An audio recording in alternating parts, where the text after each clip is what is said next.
Good evening, everyone, and a very warm welcome to Litfest 2024. This is our 45th festival, so we're really excited to welcome all of you this evening. We've had a pretty jam-packed weekend so far. We've still got quite a few events to go, and we're absolutely delighted to have you here this evening to listen to our speakers, and they're going to be moderated by Bill Swainson from our actual Litfest board. So without any further ado, I'm going to hand over to Bill. Okay? Ready? Thank you.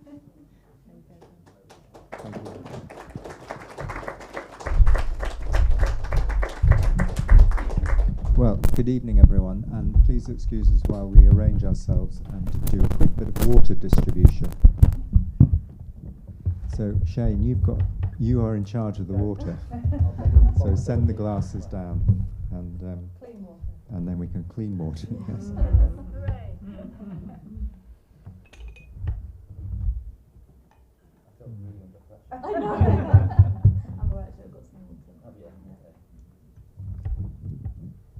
So, as Julie said, I'm one of the 11 trustees who run Litfest, and it's a great pleasure to open this event because it's something I've been trying to work to develop the festival in such a way that we take in issues of history, politics, as well as literature, poetry, fiction, and so on.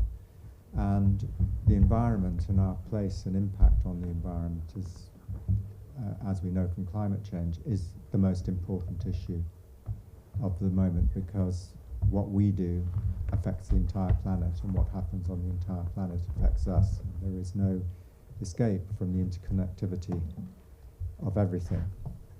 Now, the first thing I need to say is that sadly, Professor Crispin Halsall, who has become a bit of a household name for his work on forever chemicals, wasn't able to join us. But I'm hoping that in a future event he will be able to join us, because what we're doing tonight is starting a conversation. It's not just one event and that's the end of it. It's the beginning of a conversation. But I'm very happy to say that Shane Rothwell, who works with Crispin Halsall in Lancaster Environment Centre, has stepped in to take his place. So we will have expertise, but in phosphorus in agriculture, if not this time about microplastics and forever chemicals. We'll hope, as I say, to invite Crispin Halsall to a future festival. Now, for tonight's event, like others at Litfest 2024, this has been made possible by our annual grant from Lancaster City Council, but particularly by a project grant from the National Lottery Heritage Fund, which is concerned with both heritage, both history and environment, as far as they're concerned.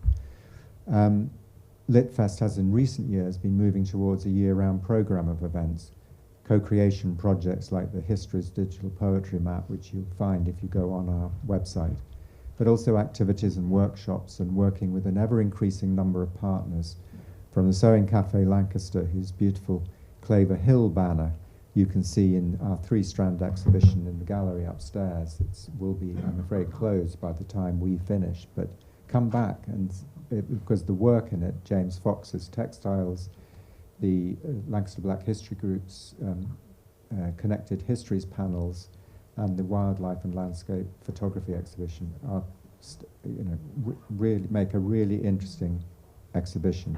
And I can't commend James Fox's textile work highly enough. He is Lancaster's Banksy and Jeremy Deller combined. So this evening, we're going to discuss not only what's happening in the lakes and rivers and waterways and soil of the Northwest, but talk about courses of action that could have an immediate impact on many different kinds of pollution and the preservation of the good state of rivers, lakes, and so on, but also the soil. And I'm hoping what will emerge from it is not only the scale of the problem, but potential solutions. Now to our panel. If the computer, I'm operating two computers, I feel like Rick Wakeman at the moment. Too many keyboards. So now to our panel. So Shane Rothwell is the lab manager for plant science in Lancaster Environment Centre at the university and senior research associate working on the EU-funded New Harmonica project. His research interests are in crop stress, and we're going to ask him to decode some of this, are in crop stress physiology, crop nutrient management, and modelling food system nutrient use, in particular phosphorus. Shane also has previous experience of working in knowledge exchange and is passionate about engaging with farmers to help deliver sustainable, resilient and productive farming systems. Now, Dr. Rachel Marshall, who's two to the left of me, or right as you look at it, is a senior research associate at the Environment Centre at Lancaster University, working on food systems and how engagement at local and national levels can support the transition to more sustainable and resilient food systems. She is a member of the Claver Hill Community Food Project. Her university website also tells us that she's interested in how knowledge exchange between researchers and the wider stakeholder community can effectively deliver greater societal and environmental impact from research. She works on food systems and how engagement at local and national levels can support this, and she's particularly interested in developing researcher engagement and collaboration with stakeholders from policy, NGOs and community groups. And Karen Lloyd, next to me, has appeared at Litfest on more than one occasion, has led, in fact, is leading a nature and environment writing workshop at this festival. And she lives in Kendal and is a researcher and writer in residence with Lancaster University's Future Places Centre, which I hope maybe you'll tell us a bit about. Her books include The Gathering Tide, A Journey Around the Edgelands of Morecambe Bay, The Blackbird Diaries, and perhaps most pertinent to this evening, Abundance, Nature in Recovery, which is a terrific book published by Bloomsbury. She is the editor of North Country, an anthology of landscape and nature. Now, all our panelists are committed environmentalists, and while they use or have used the academic tools of research and analysis, they're also equally concerned to engage with people whose work their research might affect. And Litfest is extremely grateful to them all for coming together this evening to show us possible ways forward. So that's who's on the panel. The shape of the evening will go like this. Each panelist, starting with Shane, will speak for 10 minutes about their work, including how they use analysis and research, and also about writing. Shane in academic papers, Rachel in her work with the Claver Hill community, and possibly others that I hope we'll hear about, and Karen as a nature and environmental writer in books like Abundance, in her poetry, and in her latest essay, Inside the Rockpool Shrimp is a Dying Star, which is a terrific essay, and you'll find it in the anthology Speculative Nature Writing, which is published by the Cornwall-based independent publisher Guillemot Press, and we have copies for sale of that book outside, and I think we'll hear from Rachel that there are giveaway magazines from one of the groups that she works with, and she'll tell us about that at the right moment in the evening. So I can't say without more ado, because that's been quite an ado, but Shane, would you like to kick off? Thank you, Bill. Yeah, and apologies for not being Crispin, if anybody came here to see Crispin. But yeah, he collared me last week. Unfortunately, he double booked himself. So, but yeah, Bill, if you could put up the first image that I sent you, that would be great. And so I just want to share a couple of images with you to start. I'm actually going to take us away from the Northwest to start with, and then I'll share with you just a small amount of data from some of the research that we've done that hopefully captures in one data set, one image, some of the challenges that we face with our food system. So the first image we're going to look at, I'm actually going to take you down to the River Wye in Herefordshire. There we are. So this is, in the English part of the Wye in Herefordshire. And this is an image I took a couple of years ago when I was down there as part of the Refocus project. So as part of Refocus, we were looking at how we manage phosphorus in our food systems at different scales. So we looked at the national scale, the regional scale, and at the catchment scale. And the River Wye was one of our chosen catchments. So a beautiful summer's day, an area of outstanding natural beauty. It was a really pleasant day walking along the river before I went off to meet a couple of farmers and talk about phosphorus and things like that. But the next image perhaps shows a different story.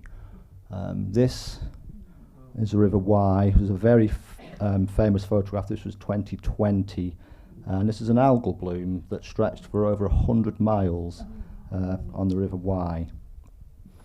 This image is courtesy of the Wye and Usk Foundation, who we've worked with as part of Refocus. Now, there's a few things came together to cause this algal bloom.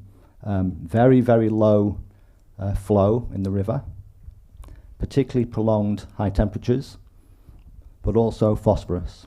When those three things were combined, we had this huge algal bloom, which hit the national press and has really gathered a lot of momentum since there. A lot of activity going on in the Wye currently. So how did this phosphorus end up in the River Wye? Or how does it end up in any of our rivers? And depending on where you are in the country, there may be different primary sources of phosphorus entering our watercourses, but fundamentally it really comes from two different sectors, our agriculture and our wastewater management. So really this is about our food system and the food system that we've created. And as part of Refocus and continuing with New Harmonica, this is very much the approach we've taken. It's about taking a food system approach to understanding how we manage phosphorus in our food system.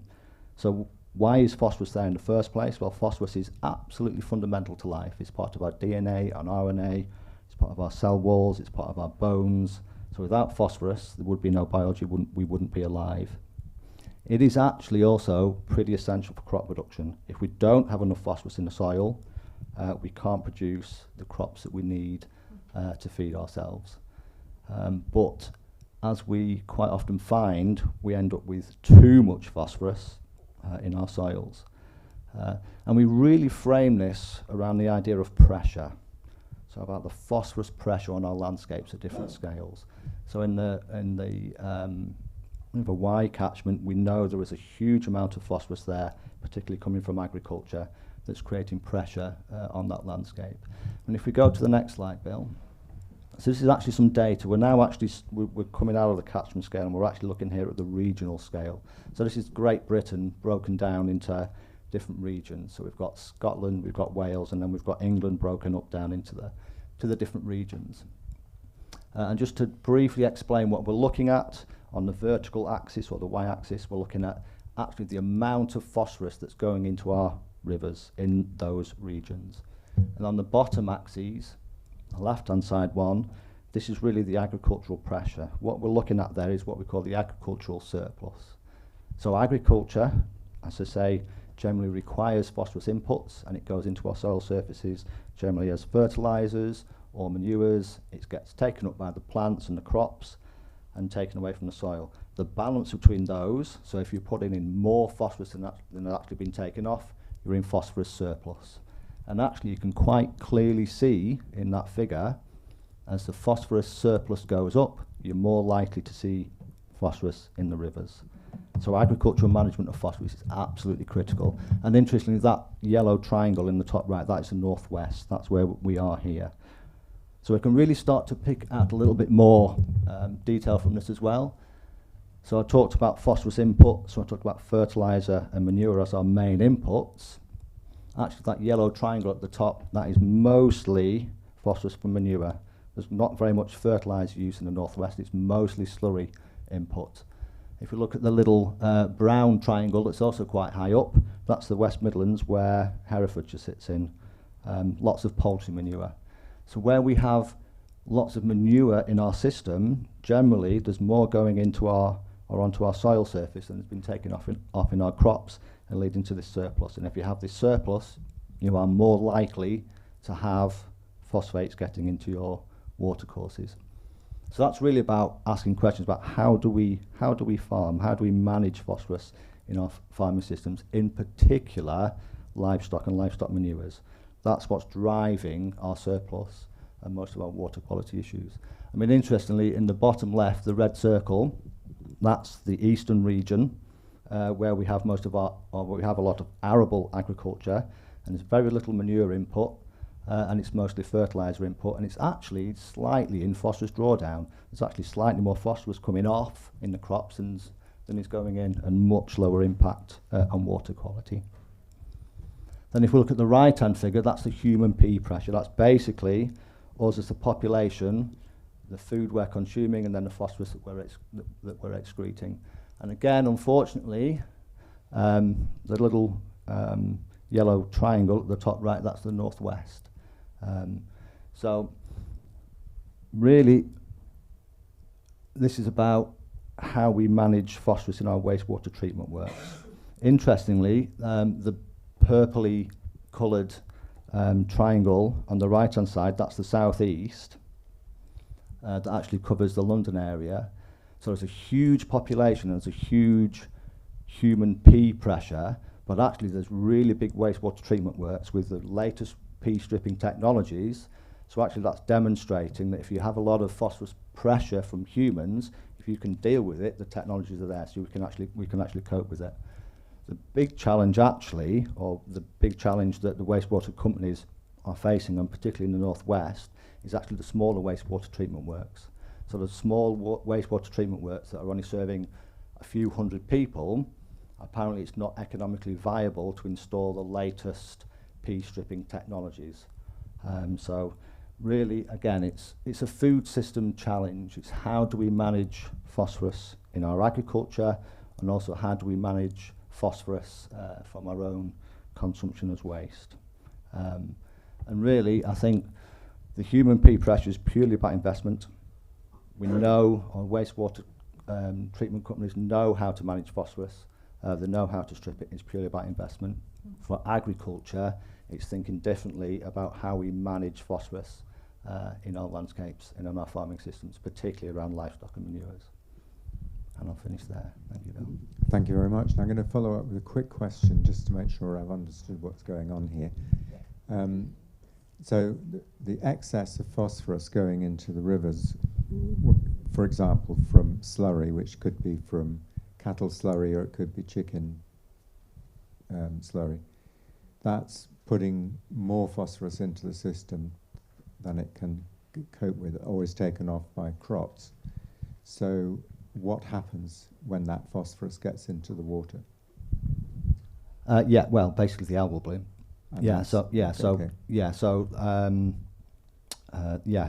There are thresholds above which, so if phosphorus concentrations are above a certain threshold in the water, but also you need the temperature as well, so that's where you tend to get the algal blooms in the summer, but that's really what drives the algal blooms. Okay, then we need one supplementary question, then we're going to move on to Rachel. And the supplementary question is, if the wastewater treatment works in the northwest are on the whole too small to sustain the investment that might make them more efficient, how has that come about, and what would need to happen to change it? Yeah, I mean, a lot of the challenge is dealing with old infrastructure. So the population's grown around wastewater treatment works that were built many, many decades ago. I mean, there are solutions, and some perhaps innovative solutions as well. So one example that is employed in some of the smaller works is you can bolt on additional things like Phragmites reed beds and things like that. That actually that can be quite effective. Right. So, but also, I mean, the latest investment funding stream for all the wastewater companies, you know, more and more works are getting pee stripping technologies, and we are seeing the impact of wastewater declining. There's still the issues with combined sewer overflows, storm flows and such like, but the actual works themselves, they are getting more and more stringent with their permits for what they're allowed to release to watercourses, and they are, you know, so it is a slowly positive story with wastewater treatment, but it's certainly nowhere near perfect yet. Okay, thank you very much. Now, Rachel, over to you. Yeah, great. It's lovely to be here. And also, I realise I probably need to update my university webpage a bit because I've, since then, I have actually jumped very much from the academic world into the more community-led action. And I actually work 1 day a week with the Future Places Centre. So me and Karen work together on that at Lancaster University, and 4 days a week as project coordinator for a climate action community project called Closing Loops, which is part of Food Future's work here in North Lancashire. I was originally a soil scientist, and I focused on looking at the impacts of land management on greenhouse gas emissions and soil health and soil microbial kind of activity. And then I moved much more to working with policymakers and practitioners, trying to make kind of, I guess, impact from research, initially working at a national level with national policy, and then slowly kind of coming to terms with the fact I really wanted to work with communities because I think that's where action can happen a lot quicker. Some policies that I was feeding into in 2018 are still being talked about now at a national level. So it takes a long time, I don't know. So I could have chosen, would you mind switching the slide onto the first one? Yeah, thanks. So yeah, I could have chosen many different examples when it comes to pollution of watercourses from agriculture, but I've chosen to talk about maize for a couple of reasons. So back in 2016, there was a big campaign to highlight the damage already being caused and the potential kind of increase in damage from maize-based systems in the UK, but since then maize cultivation has continued to grow. And secondly, this increase has been really visible around Lancaster, and I realised I should have put a picture of a maize plant, but it's basically a large sweetcorn plant, and you may have noticed a lot more fields of this around the district here. So maize has a long ripening time, and in the 1970s there was very little maize in the country, and it was mainly in the south, the warm, drier kind of areas of the country. It's increased massively. I think we have between like 215,000 hectares to 250,000 hectares of maize now. And it has a long ripening time, which means that it's harvested fairly late in the year, which is a very bad combination in a place where in autumn and winter we have quite extreme rain and saturated soils. Would you mind switching the slide to the next one? I have only the one. Oh no! Yeah. Oh. So you'll have to describe what was in the Oh no! because only one came through. Oh, okay. I'm very sorry. All right. So the next slide had great. so I actually had very similar pictures of the first two, which was showing the kind of maize runoff. Now I've been thrown. So maize poses a lot of challenges to our soils. It leaves exposed soils during much of the growing season. It requires quite high levels of fertilisation, often in organic fertilisers. You can use manures. And then it has this late harvest, so you get heavy machinery coming onto soils that are already saturated, causing damage to the soils, but also causing bare soils to be exposed. And then the harvest happens just before winter. Bare soils are left over winter unless they've got a cover crop to grow through. And all this leads to fields that are extremely vulnerable to sediment and nutrient losses, often exacerbated by heavy rainfall. And you can see here, this is a huge flow of brown, sediment-heavy water. That's in the Wye catchment, actually, that you've just spoken about. And here's not such a dramatic photo that I took from the canal of it happening locally. But I've seen the canal turn brown from the water that's coming off those fields.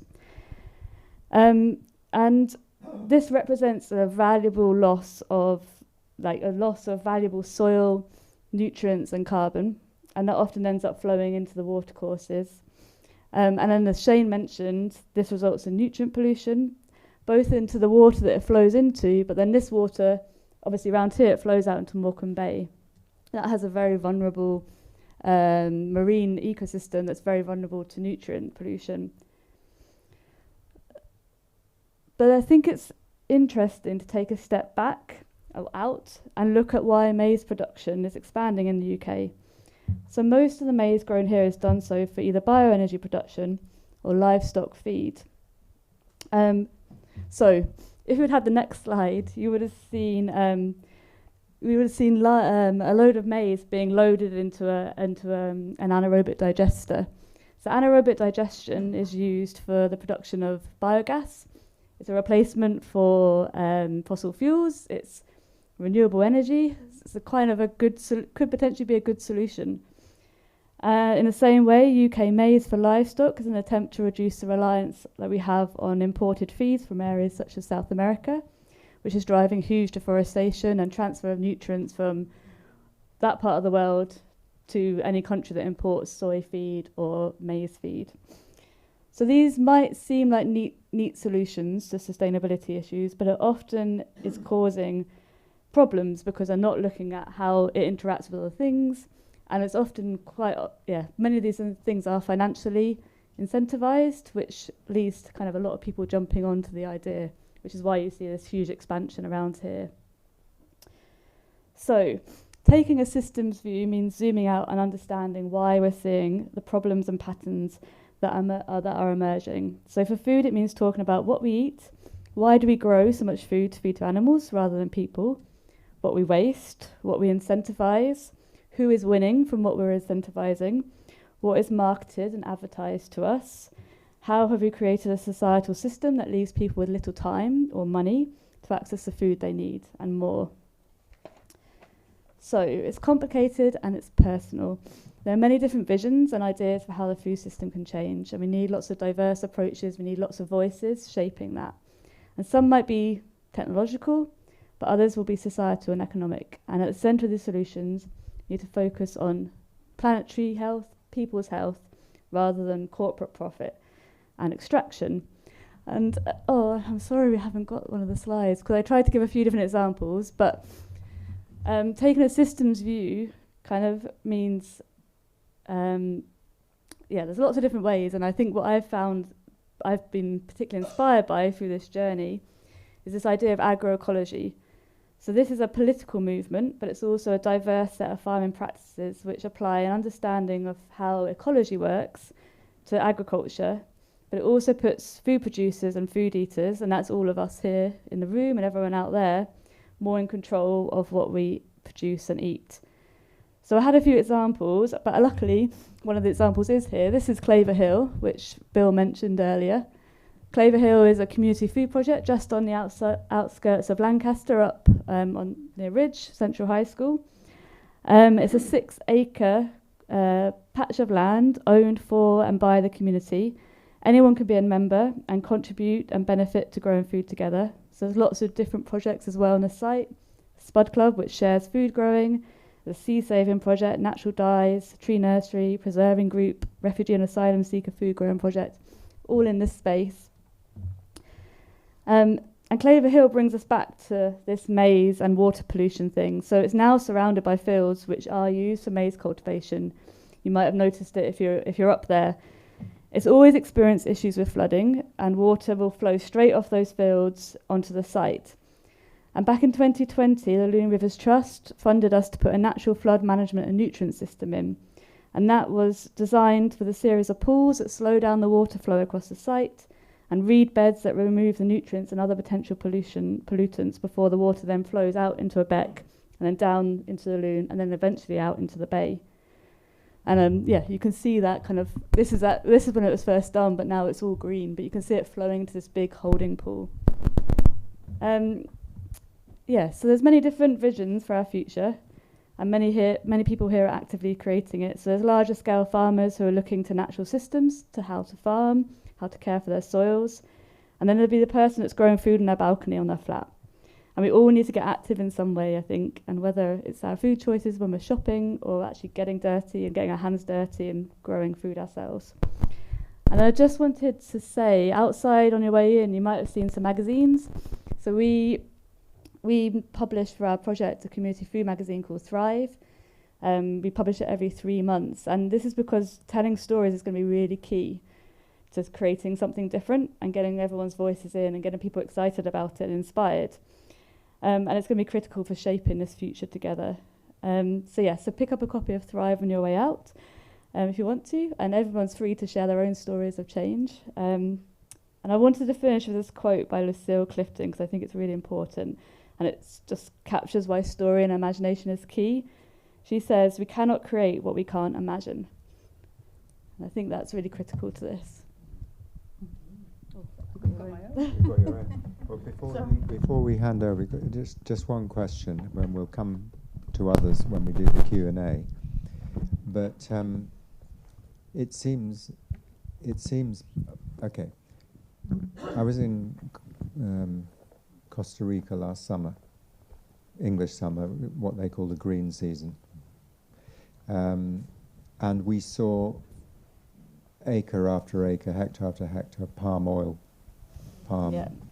tree groves.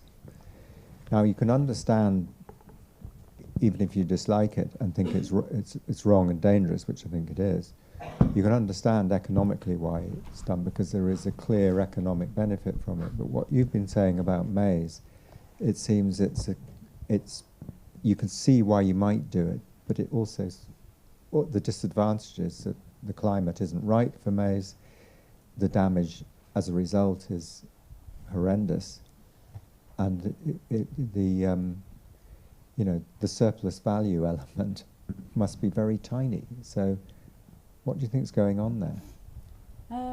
Well, bioenergy is really incentivized, so they get subsidies directly from the government. So even edible food waste is going to bioenergy when it could be going to people.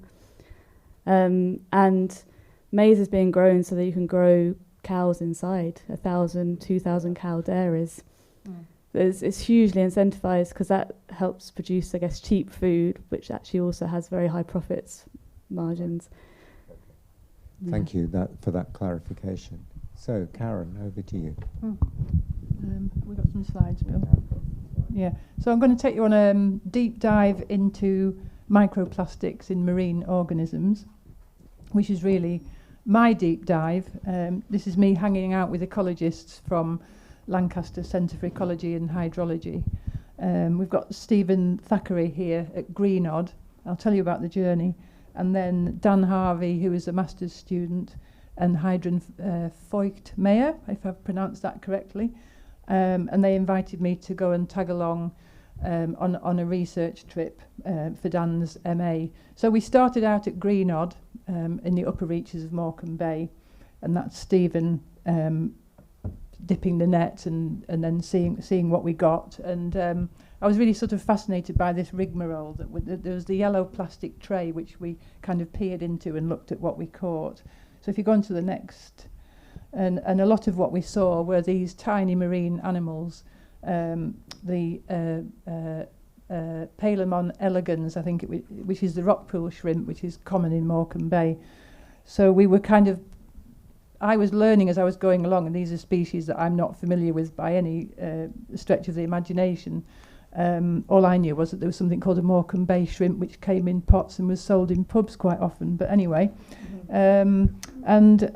so if we move on to the next one, Bill. We were moving along to different places along the bay, looking at what we found, and I was also fascinated by the kind of procedures that the ecologists were going through. So they were very carefully handling these animals, putting them into distilled water, into jars of distilled water, which were then taken back to the lab and processed, which I'll come back to talking about. And so we went to Bardsey, and if you go on, Bill, we went to right out to Roe Island. And looking at mussels and things like this. So it was a really big cross-section. And then the next slide, if you peer deeply into the yellow tray, you'll pick up some Morecambe Bay shrimp, the Palemon elegans. And it was great having the opportunity to look at these things close up. Very sort of almost transparent animals. And what was interesting was that you could see the architecture of their bodies, and there's a sort of slight dark blob behind the eyes, which Stephen told me was the animal's guts, basically. So you can imagine how small that was. And then it was the contents of those guts which were then going to be looked at in the lab. And how they did that was to leave them overnight in this distilled water, to see what came out, and then process the products that came out of the animals. And then those products were subject to a process where they were bound with a chemical called Nile red, which when you look at it under a microscope does this to the microplastic. So if we go on to the next thing. And I thought this was extraordinary, these images, and when Dan sent them over, they're not in great high definition here, but what I immediately saw was images from the Hubble telescope. And I thought this was extraordinary that you get this kind of toggling of scale from something that's so tiny, something that's even infinitesimally tiny inside an animal that's tiny. And then you get this kind of inversion of scale, if you like. And so that's where the title for the piece came from, which was inside the rockpool shrimp there is a dying star, and all sorts of analogies to how, you know, our plastic proliferation equates to what other scientists have called the signals that come from dying stars far out in the universe. And what dying stars start to do is they start belching loads of gases. And I kind of thought, well, that's what we're doing. We're belching loads of gases and loads of stuff that we don't know what to do with. And so it was a big learning journey for me. And I just wanted to read you a bit of the essay, which really speaks to partly about where the plastic proliferation comes from, and partly about possibly what the answer to that, or some of the answers, might be. So if you think up onto the where is it, Grangemouth in Scotland, there's a massive petrochemical installation which is owned by INEOS, and they ship, I think it's either 2 or 3 huge container ships of fracked gas from the United States, which arrives here every week. So Brexit supporter and INEOS chairman and founder Jim Ratcliffe said, "This is a game changer for the British manufacturing. INEOS Insight's arrival guarantees the security of thousands of jobs in Scotland and could spark a shale gas revolution, which is an interesting position to consider against the escalating climate crisis and the prerogative to keep carbon in the ground." The press release provided some helpful comparisons for us to visualise what we're talking about here. The INEOS Insight is as long as 2 football pitches, and you could park 15 BMW 525s side by side across the deck. I note here the use of BMW imagery rather than, say, that workhorse of the suburbs, the Vauxhall Zafira, which tells us much about the aspirational nature of the folks at INEOS. The INEOS website also says during the course of the contract, each vessel will travel the equivalent of 5 return journeys from the Earth to the Moon. And meanwhile, Palemon do what they do as the tide pours in and out of Morecambe Bay, and the geological age of the planet collides with the anthropological indicators of plastics in the marine environment. And then we go back to the bay, and we were well, I wasn't, but I was a mere observer, but Dan was kind of shimmying about in a rock pool. And then a family came down onto the foreshore with 2 little kids, and the girl had sparkly wellies on, and the adults were kind of helping them catch little animals from the rock pool. And so as we were working, we were kind of assailed by these whoops of delight as the children were actually finding live things in the rock pools. And it was such a great analogy, because that's what we have to do. We have to engage young people and children with what's on their doorstep, but none of us are familiar with, really. You know, like me, I didn't know anything about this stuff till I went out with the ecologists. And that's a huge part of what we've got to do, I think, is to move on by bringing young people into these conversations and showing them what's there. And also, I think there's I can't remember what I said now, but there's a statement in the middle of the slide which talks about, you know, how do we, who speaks for the species that can't speak for themselves? And I think that's a coming debate, and again, something that, you know, we have no rights to impose this on these animals, but we do it all the time. And just to close, there's a slide, another slide. I'm going to ask you a question before we get to the slide. The question is, can you tell us what we're actually looking at in the top 2 slides? Yeah, they're all bits of microplastic from inside the animals that were taken. So they look like comets or stars, or yeah. So these would be less than a millimetre long. Oh, tiny, yeah. And what have they come from? Oh, so that's a really good question. So if we move on to the next slide. So developing the arguments out somewhat. So this is Loughrig Tarn in the Lake District. The Lake District was inscribed as a World Heritage Site in 2017. And I think this is fascinating. So you've got this flow of water. I was looking for one of Windermere, actually, but I didn't have one, and that's mine, so it's copyright free. But you've got Windermere, and a lot of these microplastics are thought to be coming out of the Lake District. They're being carried along the course of the River Leven into Morecambe Bay. One reason why they wanted to sample from different areas, because we actually did go back and sample from the River Leven, was to get a flavour of what was happening in different places. And the reason we went out to Roe Island was because you're picking up stuff from the Irish Sea. So there's plastics washing out from the Lake District, and there's plastics washing in from the Irish Sea. But if we continue to sort of think about prioritising sheep as cultural, we'll never get our heads round what the problems are that are more difficult to think about and perhaps a bit more difficult to see. You'll all be familiar with the arguments around raw sewage being pumped into Windermere. You know, that's an interesting thing to think about in a cultural landscape. But I think it's something like 30% of the problem is caused by agricultural runoff. And also it's a very shallow lake. Windermere is a shallow lake, so it's about warming, how it's warming. And then you get this phenomenon called eutrophication, where the less oxygen there is in the lake, as oxygen is blocked out by algal blooms. Correct me if I'm wrong here. Then it makes life for animals in the lakes much more difficult. So you've got things like Arctic char that have been there since the last ice age. You know, we can't see them, but they're there, and they're an integral part of the ecology of the place.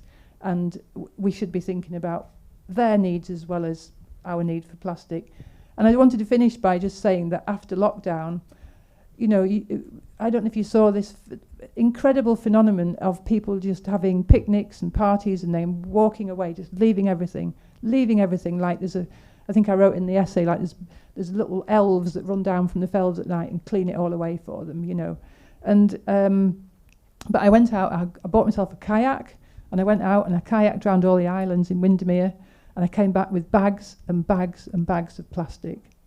And that's a huge problem in a cultural landscape for me, especially when it then has this knock-on effect into other species that we're not aware of. So I'll stop there. Thank you, Karen, but you're not going to get away without a question, a clarification, really. Okay. So where does the plastic that's going into Loughrig Tarn or into the River Leven or into Windermere, where does that come from, and how does it break down? So I think it's partly, of course, coming from the stuff that I was picking up with my grabber and putting it in my bags. It's litter, basically, but it's also coming out from people's clothes. So clothes made out of polyester, lots of little microfibres that are being washed out of washing machines. And as I understand it, sewage works are not yet picking up these tiny little fragments because the technology isn't there, and that's kind of understandable, really. But so the microplastics, I think they're anything under 5 mil in size, but then you've got all these gradations of scale going on. Right. So tiny, infinitesimally tiny pieces of plastic. Yeah. Okay. So we've now reached the halfway mark in our session, and it's very clear to me, as I'm sure it must be to you as well, that there are all sorts of things that human activity, all sorts of impacts that human activity has on the environment. Had Crispin Hasselby here, he would have been able to talk to us about the forever chemicals. And he came to my attention because I read his article or a report on his work, his research work that appeared in The Guardian, which included a map showing the distribution of these chemicals across the country. So what I would like to do now I want to have a long Q&A session, but we're now at 7:15, and I think if we talk for about 10 minutes and then go to Q&A, then that should work. So one of the things that really interests me, and why I think this is such a good panel, is that each of you, in a way, wants to do, having been involved in research, either doing original research or having done original research, want to take it out and to engage with the people whose activities are having an impact on the research that you're doing, that are partly responsible for the pollution that we've been talking about, or in your case, Karen, writing about it. So if I can start with one question for each of you. Shane, when you're writing up your latest research, you're writing it up for a scientific journal, and then it's peer reviewed, and maybe a year or two after you've completed the work, it might appear in a journal. Do you ever get the chance to write in a non-academic way, using the research you've done, but for, say, what you might call a lay audience, meaning an article in, say, New Scientist or at a newspaper, for example? Yeah, we do, and I guess we've published a few more public-facing reports more recently, mostly focused around the why. We published basically a summary of all our research that is available online, and we've recently been doing some more reports. They are slightly technical, but they're not academic pieces of work. We've been producing these for the Environment Agency as well that are online. So, well, they're very much in the public forum, and I guess slightly less academic pieces of work. But really, I guess if you're talking more about impact, really that's our work. That's really been about the face-to-face engagement with people and speaking to the different communities, particularly in the wide catchment. So meeting with the farmers, the agronomists, the land managers, the local councils, anybody who's concerned with managing nutrients in that environment. Those face-to-face opportunities to share our work in a non-academic way that people on the ground can understand. We found that's been really impactful. And what form does that impact take? I mean, are people taking up your research and discovery and then applying it? Yeah, absolutely. Yeah, I mean, a couple of examples of that. I presented some of the work that we've done in the wide catchment to a farming group a couple of years ago, and it was just a really particularly engaging evening. It is interesting because when you get these farming audiences to speak to, generally you are speaking to people who are interested. So take that, and as it is, I guess you've got a bit of a head start there. But this particular group of farmers, and we explain this relationship, and it's quite a simple relationship. If you're putting on more phosphorus on your land than has been taken off from your crops, and you're in surplus, it's more likely that you're going to be causing water quality problems. So you're adding to that pressure. And that group of farmers went away from that meeting. They carried on talking, and I actually that first photograph I showed, that was a subsequent visit down a year or so later when I met with one of the farmers again. He said, "Oh yeah, it was really great. We've all taken this decision, and we're all farming a technical term is soil indices, so it's a measure of how much phosphorus you have in your soil. We're all farming at index 2, which where they should be." So it's a really direct example of a simple explanation to a group of farmers, and they've taken it on board on a different scale. And this maybe ties in something which Rachel's talking about. So one of the biggest poultry producer in the wide catchment is a company called Avara.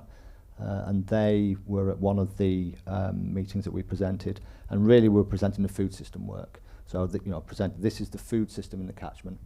This is where the phosphates are coming in, mostly in animal feed, and driving this surplus. And the people from Avara were there. They engaged, and they've come up with this pledge that they're saying that none of their phosphates are going to contribute to the surplus in the catchment currently. Controversial because basically they're still farming the same way, they're still producing the same chickens, the manure has just been moved somewhere else. But it's maybe been moved somewhere where it's more agronomically viable to use it. So moving away and for example, areas where there's more arable crops, where we see, so some of our arable crop areas are now currently in drawdown, so those areas could actually receive some manure, and that'd be good for fertilizer and also for adding carbon to the soil. But so that's a couple of direct examples of terrific. Of the impacts of the work that we're having. So Rachel, you made that move from more academic work to practical work. But when you're talking about sort of mega farms and economies of scale, which can produce something which seems to me ridiculous, like maize farming in England, as it doesn't seem to make economic or any other kind of sense. How do you engage with the people that you work with and stakeholders, as you say, to get that message across and to have a further impact beyond the this sort of model project of Clover Hill? I guess I've worked at different scales. So to start with, I worked a lot with national policy, so I'd take research from people like Shane and other projects and would amalgamate them into policy notes, which would try and show the whole system issues, would highlight some key policy points. And I haven't actually, that was mainly around energy and kind of where transitions to renewable energy. And the idea there is, I guess, is to try and influence the policies that are coming out of national government, which then filter down and influence, I guess, what's incentivised, what people decide to do, I guess, for their business. But that process is very slow, and it also is very dependent on what is the interest in the government, I guess, in certain policies. So done a lot more, and I think exactly with what Shane was saying, some of the most impactful stuff is working with farmers and communities that are trying to create something different. So I haven't worked so much with the big farmers. I don't want, that's not the place that I feel that's needed for me to put my energy. There's lots of things there where trying to make it more sustainable, trying to introduce technologies that might make it more sustainable, but they don't necessarily want to hear about a different model or a different economic system that could lead to different results. So I focus my attention on working with farmers that are trying to do something different. So there's a really interesting group of farmers up in Orton who have a cluster, so we did some soil health work with them, getting them to look at their soils, sharing good practice between each other, talking about what was working, having a look at what is good soil practice. And there are a whole range of farmers. Some of them are able to really transition their business model to have less impact on the environment around them, but they also have a market for their products. And another farmer at the other end of the scale just didn't have a market for his products. He had to be very intensive. But it was really important to create those kind of connections between different farmers that were doing different practices and kind of sharing between themselves. So sort of facilitating that knowledge sharing. And then I guess trying to build a local economy that can support a different type of farming system, like trying to encourage more small-scale agriculture around here, more market gardens, trying to bring in more mixed farming, because if you have mixed farming, you have somewhere for your manures to go that can sort of take up the nitrogen, take up the phosphorus. So it's, for me, I focus my energy on trying to create something different and supporting, I guess, the farmers, the food producers that want to do that. And that might be through research, but a lot of it's through campaigning now and changing the stories, I guess, of how food is produced. Because at the moment, a lot of how we're told food is produced is one type of narrative that comes from us, and it's very much a big scale narrative. You're told the small scale agriculture can't feed the world, but that's not necessarily that hasn't been proven. Thank you. So, Karen, in your work, you're as a writer, you've written about the local area. You've written about a book of essays, or rather a book of chapters on the theme of recovery. Mm-hmm. I suppose the question I want to ask is, do you do, have you written journalism? I mean, your essay in this book, Speculative Nature Writing, is a wonderful essay. But do you do a more straightforward kind of journalism as part of your writing practice, or would you like to if you got the chance?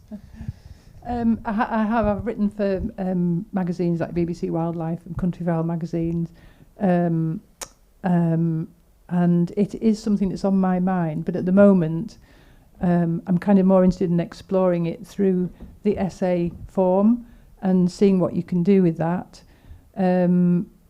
I suppose because there's a huge appetite for what we call nature writing in this country. I'm not a big fan of like nature writing where it's about human recovery. I'm more interested in people who tell more nuanced narratives about looking at the world that we're actually living in and what's happening around us. And I suppose that's where my work comes from. And showing the problems, but also showing some of the solutions is more of interest, I guess. One thing I did want to say, I wanted to clarify actually that in case it wasn't clear, that the gas that comes into the UK that's what plastics are made from. And I actually go on to say in the essay that when INEOS were interviewed on Hugh Fearnley-Whittingstall's programme about plastics, the spokesman for INEOS says it's not plastic production that's the problem, it's plastic waste that's the problem. Like talk about passing the buck. But so a short answer is I'd like to do more journalism, but at the moment I probably need to do less rather than more. But I think it's really interesting to think how we're all kind of in this web of plastic, and it's really difficult to disengage from it. And we probably all do it. You go into the supermarket and we don't have a choice about how we buy our food. It's all in plastic. It's all in cellophane. And yet, if you go somewhere like Spain, lots of the supermarkets, it's all in cardboard. And it might have a film over the top, but it's not all in plastic. So I think where it comes from is the importers like INEOS who are driving the production of plastic. Not only that, but then they become deeply embedded in sports sponsorship. So they're the main sponsors for the British men's cycling team, which I think is abominable. Or they were last time I looked. We might need to fact check that. But the culture of plastic is as deeply embedded in our society as it is inside those tiny animals, and I think that's a story we need to tell. Thank you very much. Now, over to you. Who would like to ask a question? Right, okay, only 3 of you so far. I'm going to go to the back and then move to the front.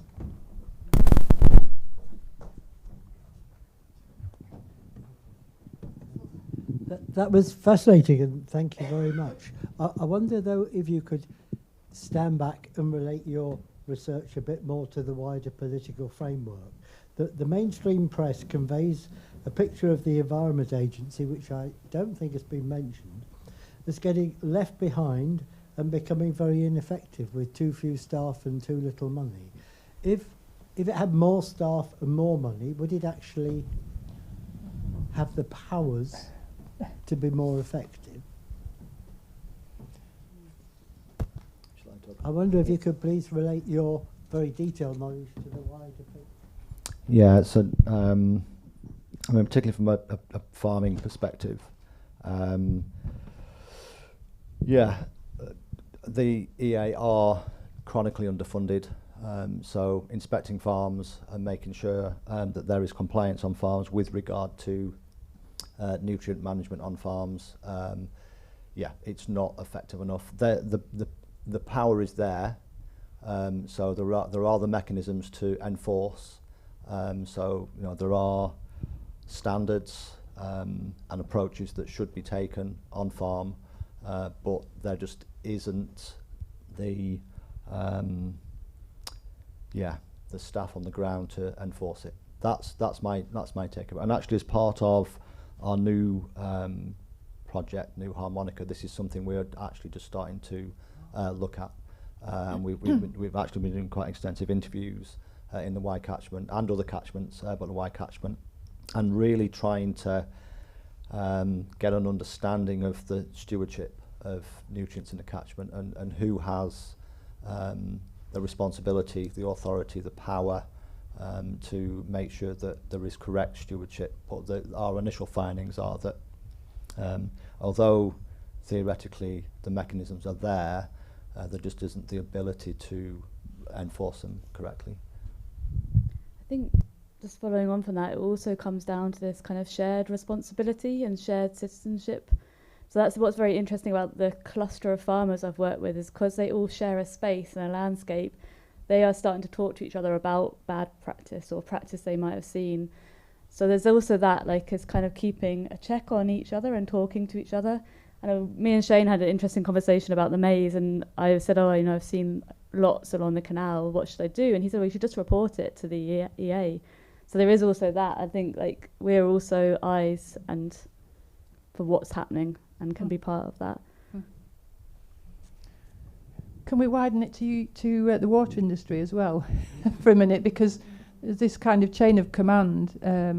We know that the Environment Agency are not investigating dumps of sewage into fresh water. They're being incentivised not to, or because they've been emasculated through lack of funding, they can't. And I was trying to write this poem and failing, called Poem Found in a Sewage Outfall. And it's just listing, it's not a poem, it hasn't worked, but I was just listing, United Utilities paid out 296 million to shareholders. The CEO, Louise Beardmore, was paid compensation of £875,000. And then I found a quote on the website that says, Louise has a track record of delivering major transformational change within regulated utility and service structures, improving performance for all stakeholders. Liv Garfield, CEO of Severn Trent, was paid £3.21 million compensation. She was appointed a Commander of the Order of the British Empire for dumping sewage into our rivers. So this is cultural again, it's deeply, deeply cultural. And what I was thinking was, we need a Mr. Bates in the post office for the water industry.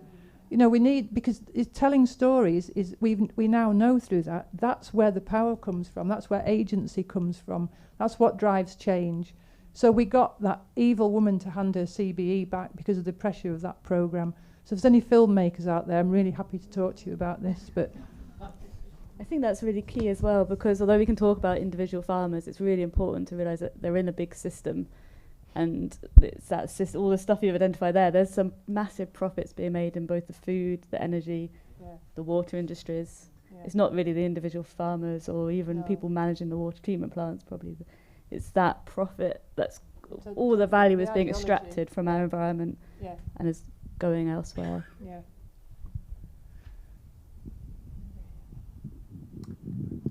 Yes, thank you for a very interesting talk. I'd just like to go back to the phosphorus. I believe you said that there was the technology to remove phosphorus from the water. What just struck me as a very simple question is, once you've removed it, you've still got something.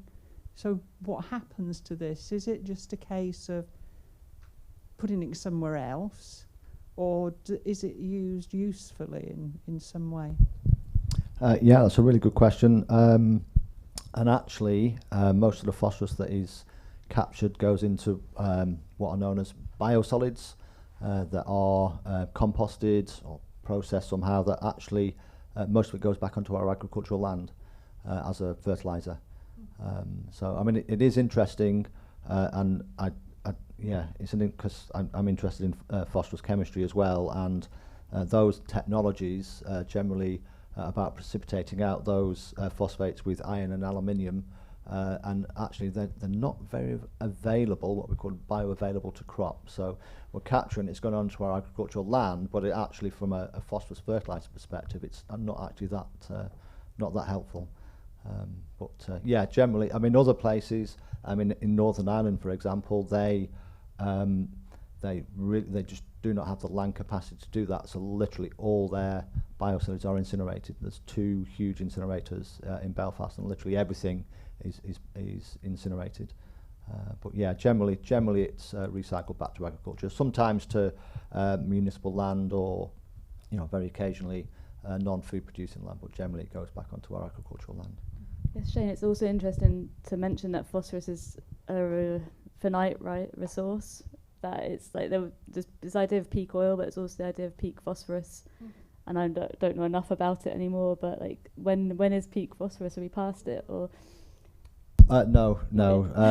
Yeah, it's as an academic, if you start talking about how long phosphorus we've got, how much we have left, you generally got shut down. But no, you're right. It is a finite resource that is mined in only a. I mean, it's a really fascinating. I mean, I could talk about phosphorus all night, and I don't want to bore you. But geopolitically, it's really interesting as well, because our main reserves are in Morocco, or Moroccan control Western Sahara, in Russia, in China.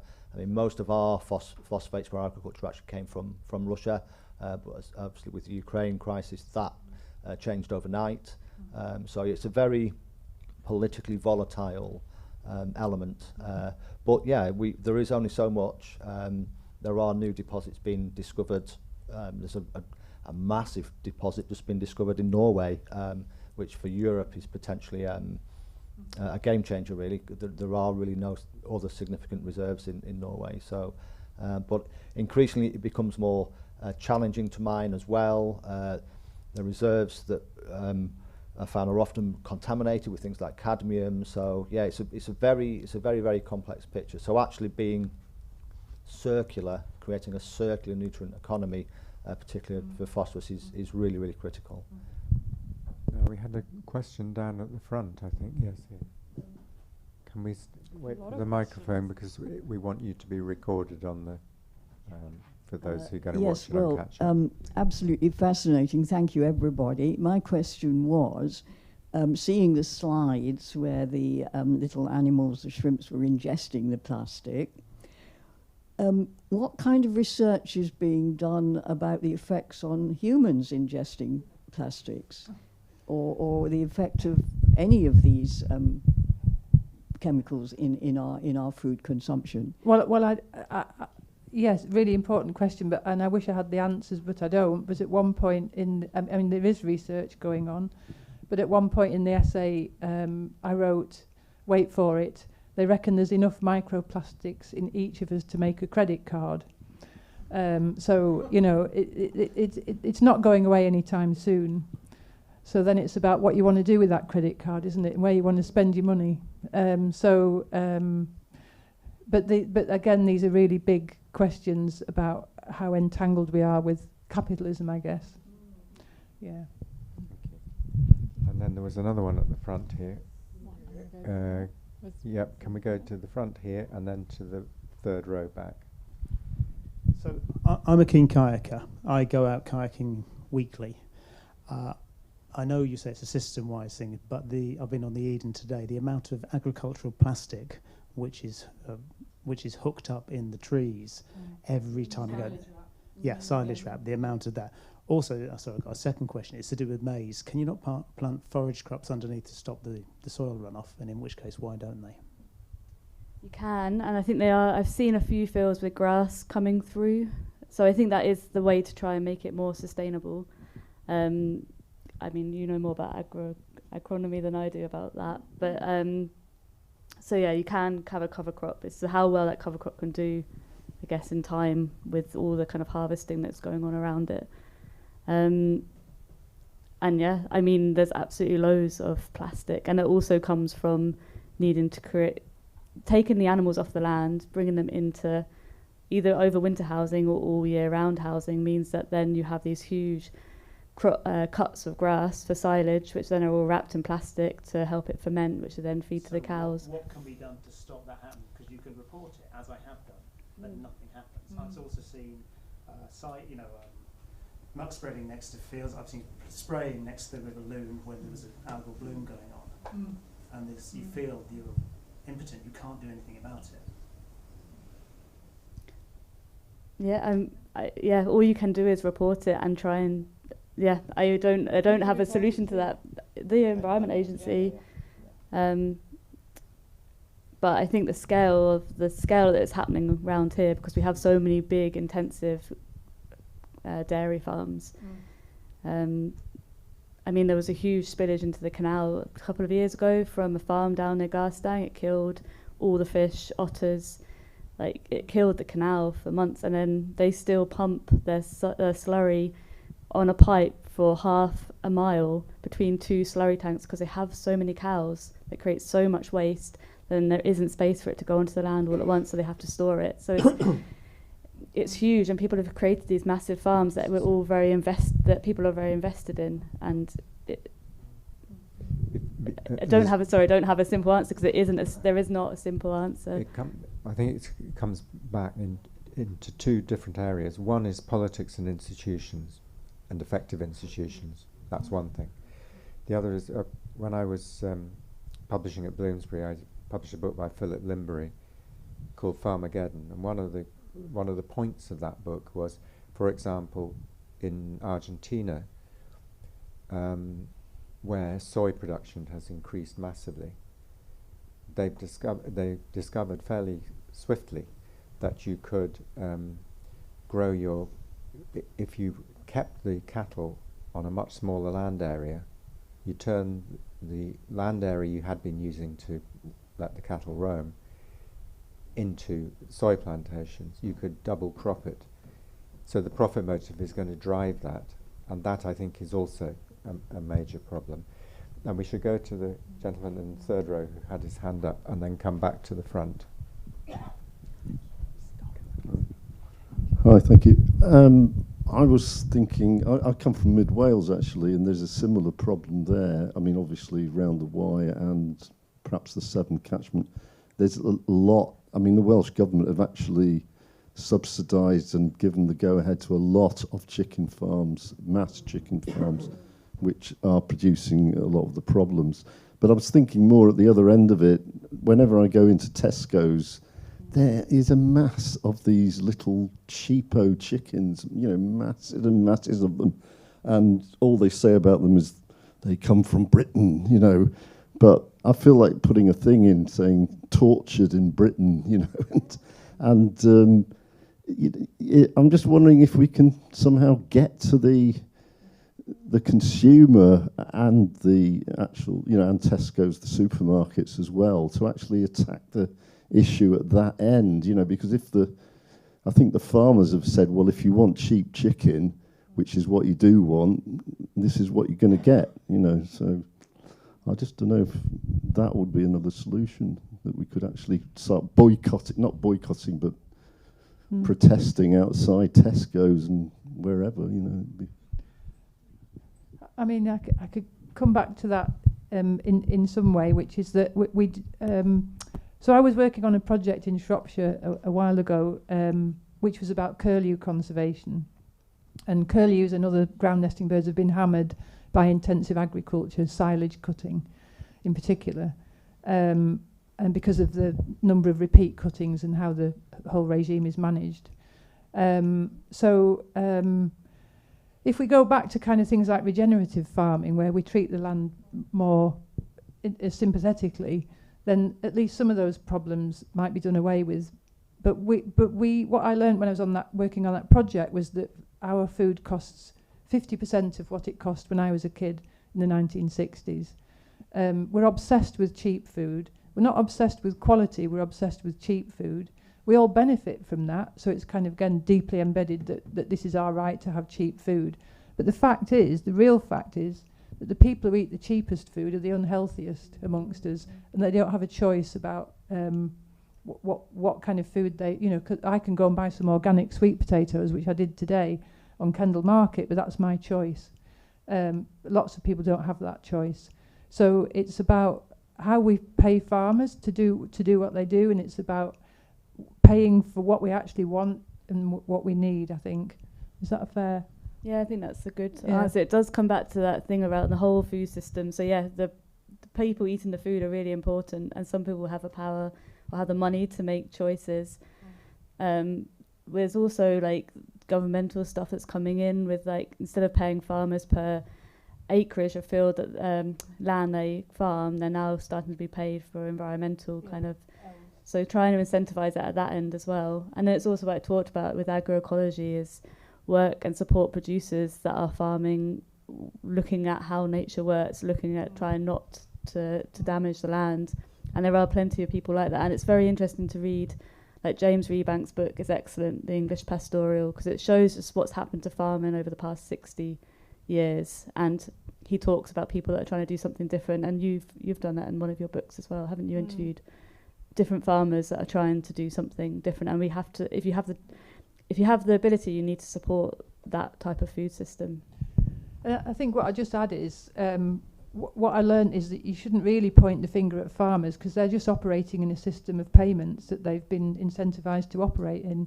So it's how you change the culture by and also there's really interesting people out there like Nick Renison from Carbon Calling, who she and a colleague are working, the question is, how do you bring those farmers with you? How do you get them to change?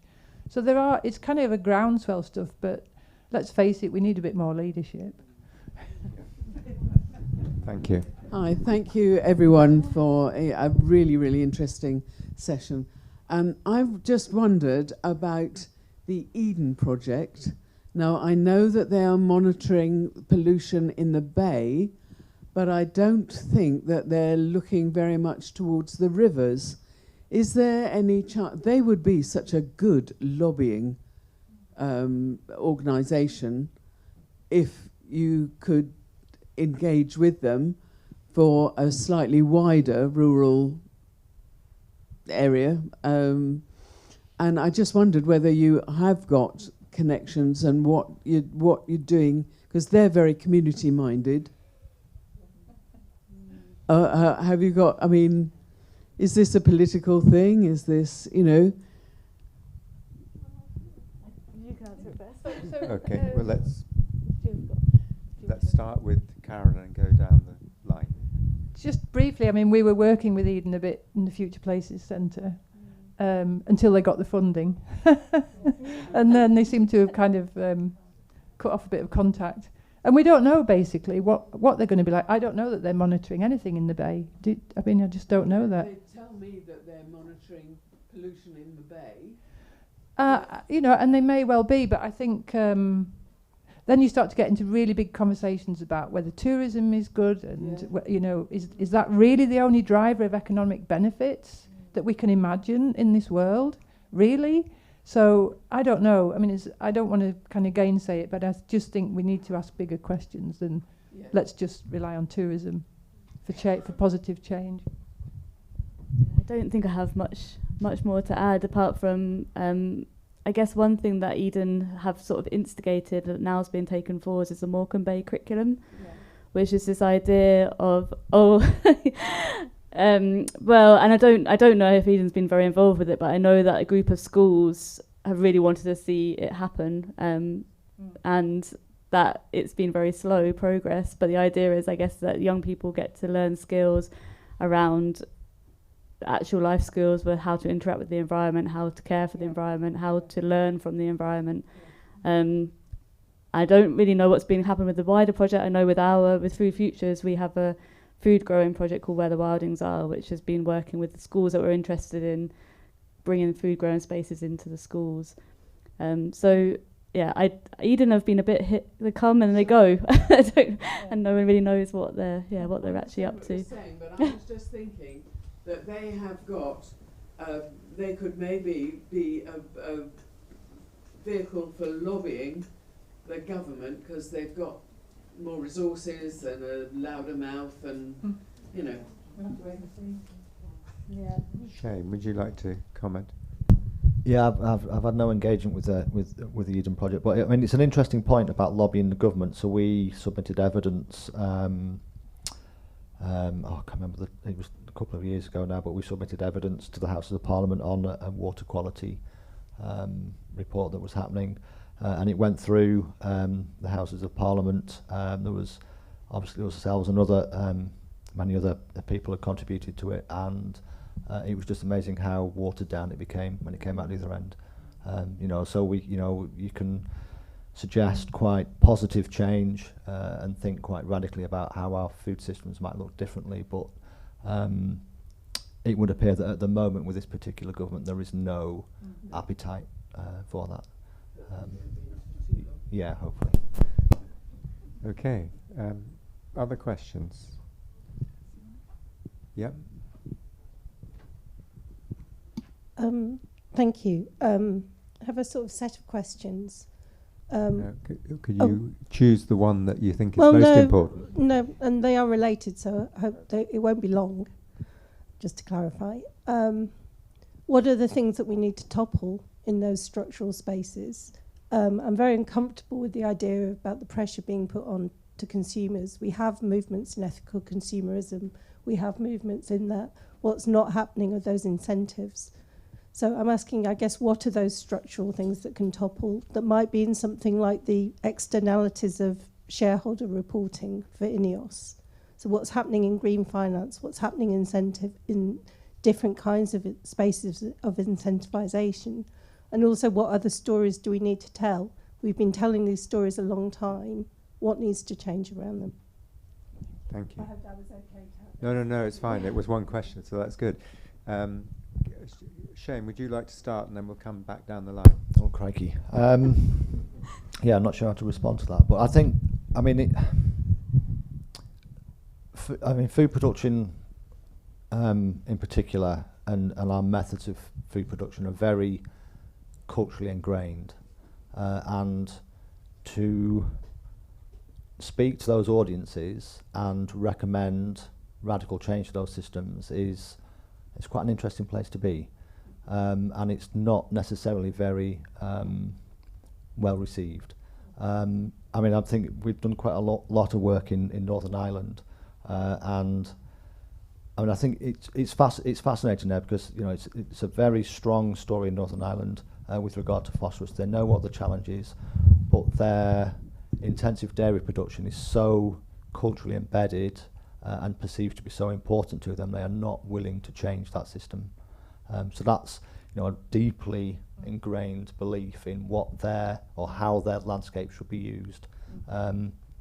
There's a huge amount of investment going into, they're going to take all the slurry, they're going to process it, and they're going to take the phosphates out, and it's going to be exported out of the country. It's a solution of sorts, I guess, because it's going to reduce that phosphorus pressure, but there's still this belief that that landscape should be used for intensive dairy production, and to suggest otherwise is not well received. So really, I don't know what the institution is, but it's about the deeply ingrained belief in how our landscapes should be managed and used, and challenging that is very, very difficult.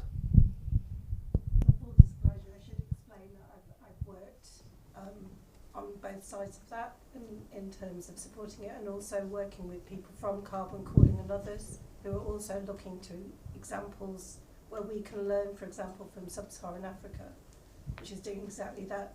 Innovate UK have funded a knowledge exchange from Africa to the UK, which I think is probably the only one in academia. So I think that was behind the question, as well as where else are we looking, what other stories are there? Do you want to go next? You've got something to say. Well, I was just going to say, obviously, we need leadership from the top, and we need to put brakes on capitalism. But I think I want to debunk this myth about what traditional farming is, because what we do now has only been traditional since the 1960s, right? So it wasn't like this before the Second World War. And we know that, is it something like a third of all food that's grown is thrown away? So it all needs to be in the package, right? We have to just look at all those systems and reimagine them, I guess, and think about need rather than want. And all that's really big stuff. And I think, for me, it's got to come back to education. And, okay, I'm going to go off on one here a little bit. So Mary Colwell was a campaigner who came up with this idea about a GCSE in natural history.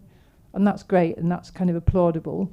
But for me, the whole thing is starting at the wrong end of the spectrum. You start with the 3-year-olds and you have a national education curriculum which re-engages future citizens with what's happening in the world around them. But you know, it's massive stuff, and it's not going to happen overnight. But I really believe that if you don't empower the next generation, we're going to struggle to make these changes. Yeah. I think, yeah, I'll just respond actually to what you said there, because I think I mentioned it in my talk, that small-scale agriculture isn't believed that it can feed the world. But actually, I don't know what the figure is now, and I think sometimes it's...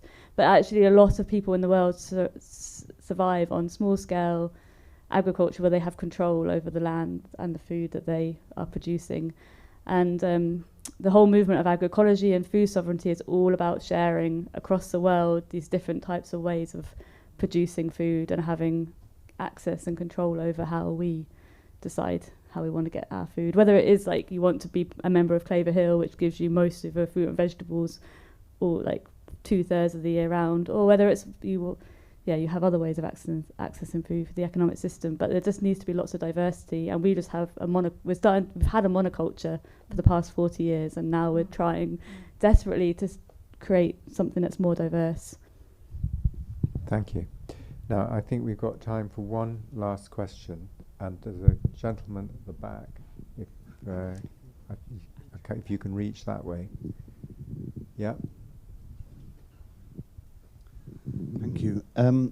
One of the characteristics of our incapacity to fix the problem easily seems to be we have no real governance mechanisms that can governance complex systems of the kinds you've been describing.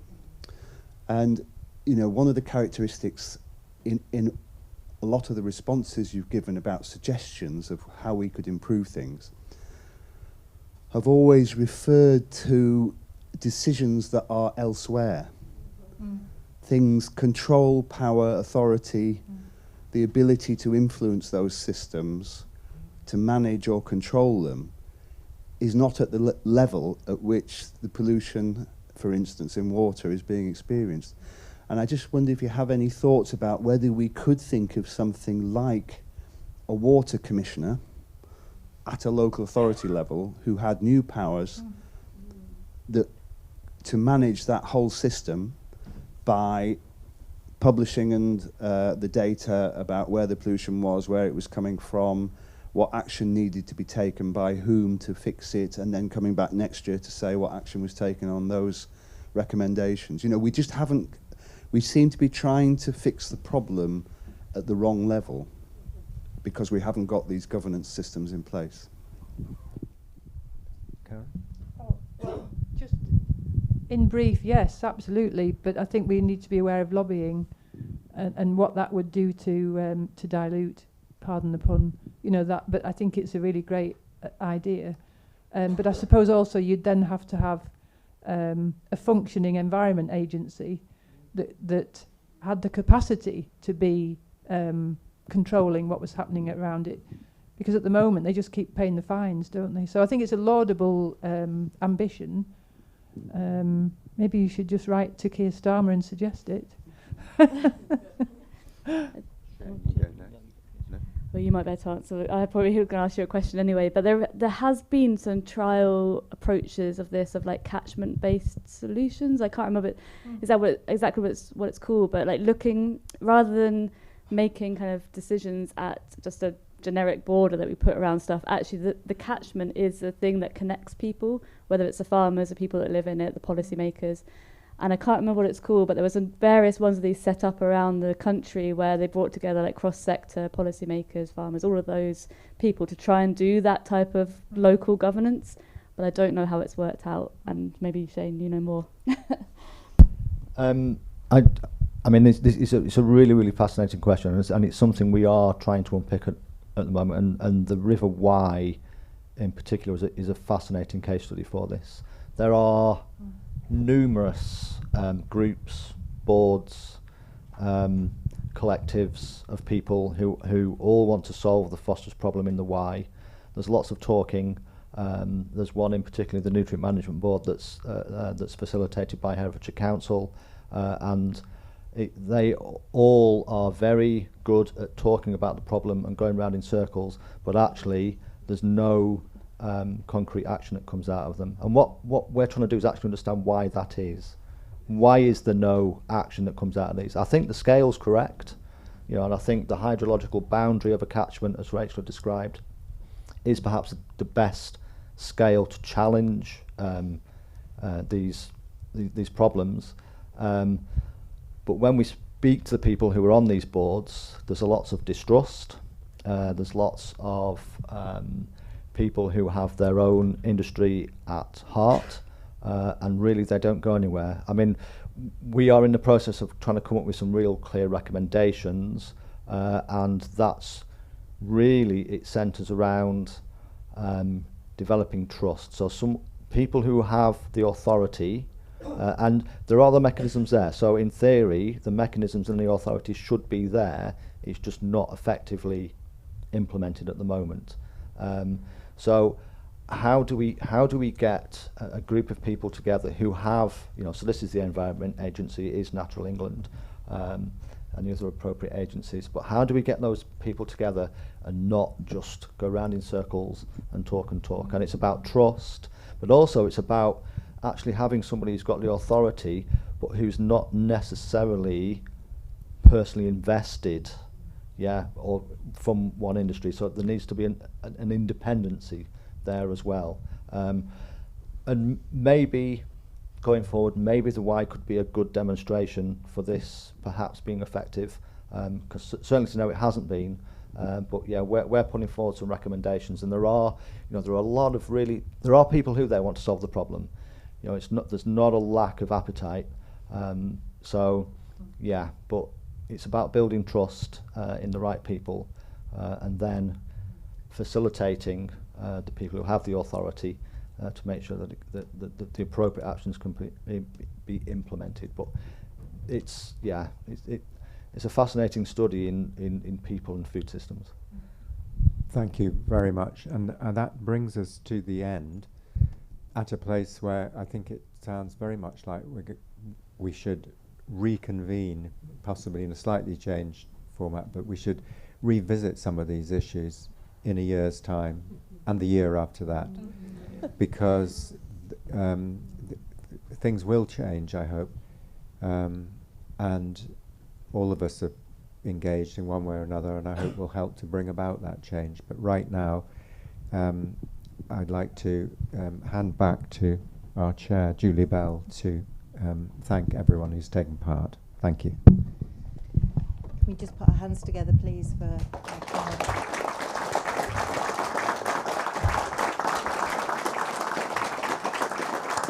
And I think Bill's given me a really good opener there, because we do want to continue to have more of these conversations. And over the last 2 or 3 years, we've been exploring these particular topics, along with all the other topics that Bill talked about at Litfest.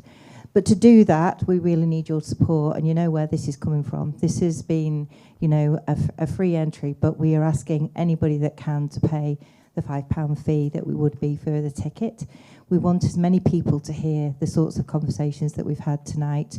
And if you can donate that would be great. You may well have done that already, which thank you very much to everybody that's done that. But we also want to promote as well, we have got now a Friends of Litfest. Because we want to be around to have more of these discussions. We want to present more events, and we had a fascinating conversation last night with Mark Cocker, and again this evening. And if we want to continue to do that, we need your support. And as a volunteer board, we really do need your support. So the bucket will be outside, as it always is. We've got a sum up machine, so you can't escape. You can do it electronically. And we'd love to see you at some more of our events, because we've got a lot more going on over the next week or so. So thank you for your support this evening. I'm sure people will be here to answer a few more questions.